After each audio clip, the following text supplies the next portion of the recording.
क्रमांक पूर्वाध 203 गुफा में भक्तों को छाया पुरुष के दर्शन। सर्वज्ञ श्री चक्रधर स्वामी एक दिन प्रातःकाल का पूजा अवसर हो जाने के बाद परिभ्रमण करते हुए किसी एक गुफा में गए। वहां के चौक के कोने में भगवान आसन पर विराजमान हुए। बाकी सभी भक्तिगण वहां पर चौक के मध्य में खड़े थे। वहां खड़े खड़े उन्होंने देखा कि सामने की दीवार पर एक पुरुष कमल फूल के छाप वाली एक कमीज पहने खड़ा है। जब वे चौक के नीचे खड़े होकर देखने लगते तो उन्हें वह पुरुष दिखाई न देता। आश्चर्यचकित होकर उन भक्तिजनों ने भगवान से पूछा, भगवान, इसमें क्या रहस्य छिपा हुआ है? यह ऐसा क्यों होता है? इसका कारण क्या है? हमें समझाएंगे। इस पर भगवान ने उस रहस्य को स्पष्ट करते हुए कहा, वह पुरुष नहीं अपितु पुरुष की वह छाया है। इसे छाया पुरुष कहते हैं। जिस किसी व्यक्ति ने इस गुफा का निर्माण किया था उसने अपनी छाया को यहाँ स्थापित कर दिया है। उसकी वह छाया ही यहाँ दिखाई देती है। आगम शास्त्र के ज्ञाता किसी सिद्ध पुरुष का ही यह कार्य है। उसने अपने सामर्थ्य से इस छाया को यहाँ प्रस्थापित किया है। इसे आगम समय कहते। इसके बाद भगवान वापस अपने निवास स्थान पर चले गए। लीला का हेतु। कलयुग के प्रारंभ में यहाँ एक येलू राजा था। उसके समय में ब्रह्मा के एक विग्रह ने इस गुफा का निर्माण किया था।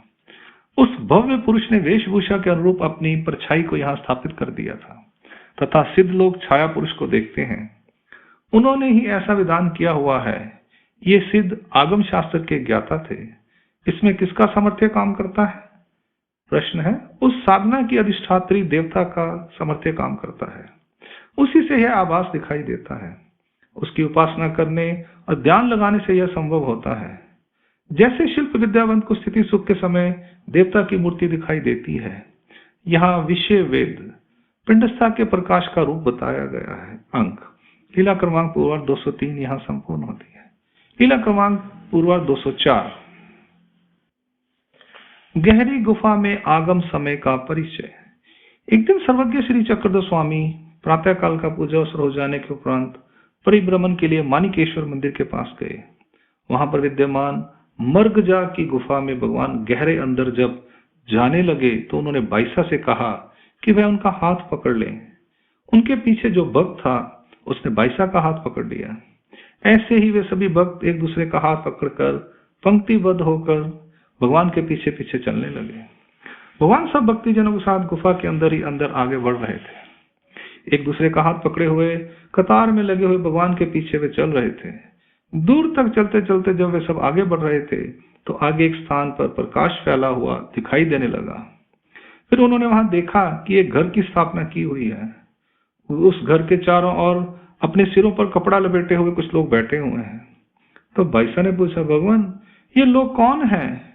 तो भगवान ने बाईसा से कहा, माता, यह आगम समय है, अर्थात आगम साधकों की तपस्या करने का यह समय है। सिद्धियों को प्राप्त करने की यह एक विधि है, तरीका है। आप लोग भयभीत ना हो, चुपचाप हमारे पीछे चलते चलो। फिर भगवान वहां से थोड़ा आगे निकल गए। अंदर ही अंदर वे इस शालू की गुफा में चले गए। वहां जाकर भगवान जब थोड़ी देर खड़े रहे तो वहां उन्हें एक नगर दिखाई दिया। तब बाईसा ने उत्सुकतावश भगवान से पूछा, भगवान, यह कौन सा नगर है? हम यह कहाँ पहुंच गए हैं? भगवान ने कहा, माता, यह एलोरा नगर है। तो बाईसा ने आश्चर्यचकित होकर कहा, भगवान, इस गुफा के अंदर ही अंदर हम लोग कितनी देर से चलते ही जा रहे हैं, तो फिर इसी एलोरा में ही पहुंचे हैं, यह क्या बात है? फिर भगवान ने समझाते हुए कहा, माता, यह सारा पर्वत अंदर से खोखला है, खाली है। इसके अंदर ही जाने के अनेक रास्ते हैं। इसके अंदर कोई साधारण व्यक्ति जाने का साहस नहीं कर सकता। यह पहाड़ के अंदर से 12 मीलों तक खाली ही खाली है। इसके अंदर जाने और बाहर निकलने का रास्ता कोई नहीं जानता। हम जानते हैं, इसलिए यहाँ ले आए। इसके अतिरिक्त वह व्यक्ति इस रास्ते को जानता है जिसने इन गुफाओं को बनाया है। फिर भगवान ने थोड़ी देर आसन पर बैठकर विश्राम किया, पानी पिया, पान का बीड़ा लिया। उसके बाद भगवान सबको साथ लेकर अपने निवास स्थान पर चले गए। लीला का हेतु। आगमों की साधना करने वाले ये सिद्ध मुनि लोग इस घर की पूजा कर रहे हैं। आगम सिद्धांत के अनुसार ये अष्टांग योगी मुनि सिद्धियों को प्राप्त करने के लिए पूजा कर रहे हैं। इसे आगम समय कहते हैं। यह मंत्र रूप में देवताओं के बहिर्याग धर्म की आचरण विधि है। देवताओं के सामर्थ्य से यह प्रकाश यहाँ दिखाई दे रहा है। कलयुग में आगमों की साधना संभव नहीं है, पर यह उसका छोटा सा नमूना है। संसार के वातावरण से हटकर यह छोटा सा रूप इस गुफा के गर्भ में ही है, जहां साधारण लोगों का आना जाना संभव नहीं है। वहां से भगवान ईशालु की गुफा में पहुंचे। यह सारा पहाड़ अंदर ही अंदर खोखला है। यहाँ टेढ़े मेढ़े रास्ते हैं, यहाँ कोई आता जाता नहीं है।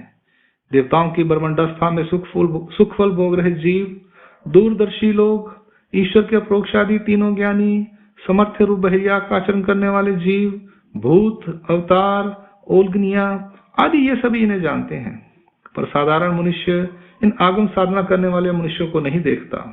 वे इसके अंदर ही जाने के लिए समर्थ नहीं। भगवान यहाँ केवल अपना संबंध देने के लिए आए हैं और इसके अतिरिक्त भक्ति जनों को आश्चर्यकारक घटनाएं दिखाने के लिए।